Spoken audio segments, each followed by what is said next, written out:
Hi guys, welcome to another video. This time I decided to, for the first time in a long time, do a painting digitally on my laptop. I wanted to paint a tiger, and so I did it. So let's get into it. I started off by just making the funniest looking sketch. I did take my reference and just like put it under, but I just did the most basic lines ever, just so I knew where I wanted the eyes, maybe where the nose should go, and then sort of how wide I wanted him. I didn't care that much about keeping it looking exactly like the reference, but yeah, I just wanted a basic gist, and as you can see, I didn't quite even follow the sketch exactly how I drew it. I definitely didn't, I mean, you can see, I didn't trace all of the details. I really, either way, like regardless of whether or not you consider that copying, I prefer to do like very, very basic sketches when it comes to either digital painting or traditional painting, especially with opaque mediums like gouache or acrylic gouache. I tried doing detailed sketches, like sketching in the shadows of a bunch of lines for whatever, but I just end up covering it up anyway, and it doesn't really help me. So I find I just feel a lot more comfortable and free in what I'm doing when I just do like, okay, don't go wider than this, and maybe put the pupils here when I sketch. And then I just work out the rest as I'm painting. But obviously for different mediums, it's different, like alcohol markers and watercolor, you have to plan a little bit more. But for stuff like this, I'm just winging it. For now, I'm using the color picking tool on the reference image, and I'm just sort of getting like a base color for each area. This is going to be gone over with as many colors as I could manage to do of individual hairs. But this is just like to give me a background. So I tried to go in most places darker rather than lighter, because it'll give me a bit of a shadow, but I do also go in later at some points, and sometimes I'll choose something a little darker. Just, you know, whatever I need. So the base layer is definitely not set in stone. I did want to make sure I got my like focal, like the really important pieces in, like the eyes, the nose, and the mouth, because I use those basically to judge where I put everything else, like for example, stripes. But you'll notice in a lot of the video, I actually just kind of jump around from place to place. I don't do like, okay, all these stripes first, okay, all the fur in this section first.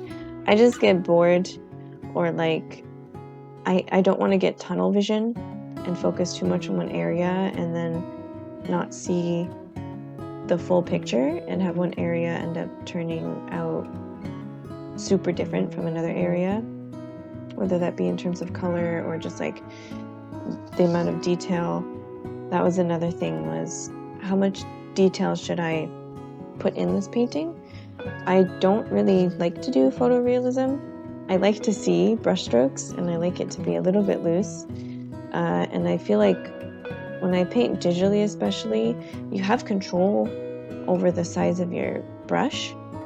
So sometimes I feel like I get a little too tight. So I just tried to keep my brush at a decent size. This is just all according to my tablet PC settings. So while I did generally keep it at 38, maybe a little more, maybe a little less at some points, for all the fur, it doesn't mean that on whatever you're using it's going to be the same. Especially because, you know, I have lots of settings changed. This is the default watercolor brush on FireAlpaca, and to be honest, on my tablet PC in FireAlpaca with the watercolor brush, that is my favorite way to paint digitally. I cannot paint like this on my iPad. I have no idea how to do it. I keep trying different brushes. I keep trying to make my own brushes and make them mimic this watercolor brush, and I just can't do it. So I'm over here impatiently waiting for the day when FireAlpaca may at some point be made as a mobile app, because I would love to take this on the go. Not that my laptop isn't portable, it is, but it's not as convenient as an iPad.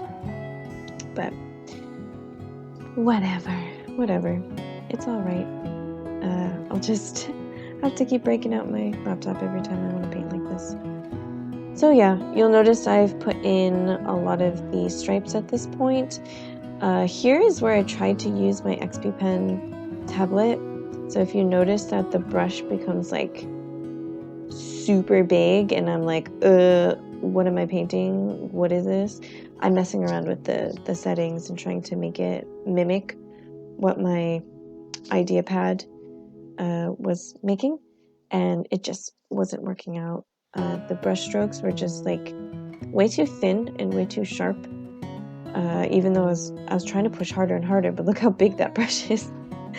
So I gotta mess around with it if I'm gonna use it the same way as my tablet PC. But yeah, eventually I just gave up. I was like, you know what, I'm just gonna unplug this and then I'm gonna grab my laptop and go sit in bed and paint the rest of this in bed. I don't even want to bother with my tablet. So that's what I did. At this point, I'm just going in between the stripes basically, and sort of here and there I will also do the darker fur of the stripes, but I want to make sure there's a smooth transition between. See, sorry, that was when I switched. I can't really cut that out. Yeah, but I'm trying to make a smooth transition between where the stripes are and where the lighter fur is, because sometimes the blackish fur covers some of the lighter fur and sometimes some of the lighter fur covers the blackish fur. So I'm trying to make it as sort of natural as possible. At this point, I'm also making sure with my color picker I am picking and choosing like as many different colors as possible. And at some points, one, because of the settings of the watercolor brush, where even though I have 0% color mixing on for most of it, it still is generally lighter. It's less opaque than like the pen brush, for example. So the color doesn't come out quite as like the color that I picked. So unfortunately that means, one, color picking anyway can make your piece look a bit flat, but also it might be even flatter if it's not as opaque as like the color you've actually chosen. So at some points I do go into the color selector and I make it a little bit lighter, a little bit darker, to add more contrast. And there's not much else to say. That was kind of my process the whole way through. Just trying to pay attention to lights and darks, but also the reason I like painting a lot of animals is because of fur texture and how you can see a lot of contrast between fur that catches light versus like the skin underneath. So it's trickier than doing a solid surface, like a solid flat surface, because like for the nose, for example, I have to somehow make the shadow of the nose while also getting those little dots of like lighter fur and like bits of skin showing. So basically to achieve that, I started off with that darker base color, but then if I noticed some of my shadow disappeared from all the light I was putting on top of it, I would go back in with a darker color and just in those areas sort of stipple all the darker bits so that I didn't lose those shadows. So it was a lot of going back and forth. Also, what I was trying to pay attention to was the different length of fur. I think because I wanted to see a lot of brush strokes on the middle part of the face, like the bridge of the nose and right next to it, I did make the fur look a bit longer than in the reference, but for me that just achieved the effect that I wanted. Because, you know, some tigers do have a bit longer fur, especially depending on the time of year. And I think this was a Siberian tiger. They can get quite bushy. So yeah, that's one place in which I deviated slightly from the reference, but that was intentional. And I think it worked. Also, I was trying to capture sort of the like curly texture of like the ear hair and some of the hair on like the very edges of the face. So I just ended up doing longer strokes in all different directions and sort of overlapping. The ear was fun. It was a lot of that kind of thing, because I tried to pay very close attention to the direction of the fur. So on the face, most areas, like any given area, the fur was probably going in mostly the same direction, but on the very edges of the face and in the ears, it was going all kinds of different directions. So I tried to keep a bunch of variation in the direction of my strokes, and then also trying to blend the very edges, the darker edges, to sort of the inner lighter fur. And I'm back on the forehead. Yeah, I feel like some of the stripes didn't end up lining up or like being the same way as the reference image, and that's fine. That was mostly intentional. I wanted some slightly more gaps between some of the blotches and stripes, because especially when you're printing small, like I'm going to make these stickers, if those dark details are really close to each other, they will sometimes literally bleed into each other. But if the gaps become so small, your eye really can't read if there's anything in between, and they just kind of look like a blob. So some of those details, yeah, I left a little more space in between, so they don't look exactly the same, but again, that was intentional. Some of it's not intentional, but I work with whatever happens, so I just keep going till I like it. It doesn't matter if it's exactly perfect or not, especially because it's not like a pet portrait commission or something where it has to resemble the client's animal. I don't know this tiger. I think this tiger, I don't know if it's wild or if it's in a zoo. I tried to get images that didn't look like they were in a zoo enclosure because I wanted more like natural light from the environment. Like if they're out in the open, then there's going to be a lot of sun. But if they're like, this one was kind of like near some trees, but under the open sky, and the nearby trees do affect how the light bounces off the trees and also causes some shadows on the animal itself. But in the sticker, you don't get to see the trees, but it still looks like it's more natural, I guess. So like I was looking for a reference image that didn't have any sharp shadows or anything, but wasn't too blown out as well. So I don't know. I like this one. This is the best one I found. And yeah, that's what I went with. Clearly. Here I am adjusting the colors a bit, because at this point, once I got to like that corner of the forehead, that seems to be the direction where the light is coming from on the left side. So I wasn't getting quite enough contrast. It was all sort of blending together, which generally happens when you have light directly shining on something. But like I mentioned before, especially, not even just for stickers, but especially if you're planning on printing, and especially if you're planning on printing small, you need contrast. So I ended up making slightly lighter, slightly darker colors so that you could actually see the individual like bushels of fur.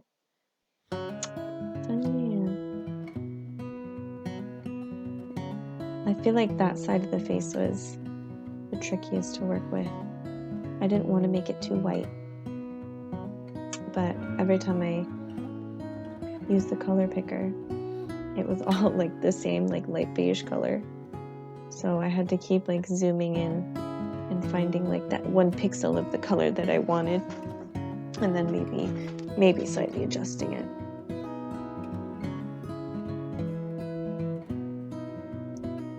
at this point I had to decide how to do the edges, so I did end up erasing and then redoing the very edges. I like how they turned out. It was alright. For the mouth, I was actually quite, I was really happy with the bottom jaw, but I knew that it didn't have quite as much detail to match the rest of the tiger's face, so I had it in a little bit more, but I wanted to make sure you could still see like those thick tufts of fur bunched together, and I really liked the black speckles all over the muzzle. So I tried to keep those in, but also I tried my best to blend them in. And again, I was having the problem of when I was using the color picker, it was giving me like basically the same color every time. So it was looking too much like just one color. So I just kept going back and forth, trying to find some darker and some lighter bits. And I think it turned out all right.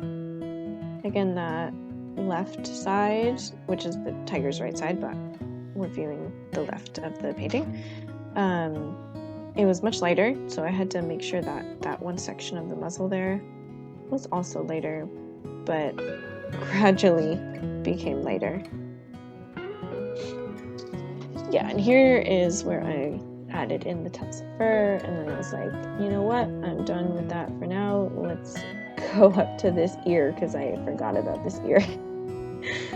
So again, this was all about, I really like that little white spot, right? Because tigers tend to have a white spot on the back of their ears. So I tried to blend rather gradually between the white and the black, and also, again, get that sort of almost curly hair texture on the tufty bits. And this was just a lot of back and forth. I was like, that's too stark a contrast. That's not enough contrast. And I just kept making paint strokes until I got to this point. And this is where I decided, you know what, I think I'm pretty much done. You know, there's some edge at the bottom right that it's like, does that look finished? I like it. I think that I don't want it too stark for the sticker. So that's it. I think this guy is ready to go, ready to be printed and cut out. And I hope you enjoyed the video. We'll see if I do a bit more digital painting in the near future. Depends on what I'm feeling. I still like my traditional paints quite a bit, and I'm excited to try out new things in the new year. But we'll see how it goes. Thank you for watching. If you like videos like this, or if you like other sort of art supply testing and painting videos, please go ahead and give this video a like and subscribe so that you can get notified when I post new videos. Again, thank you very much, and I'll see you next time.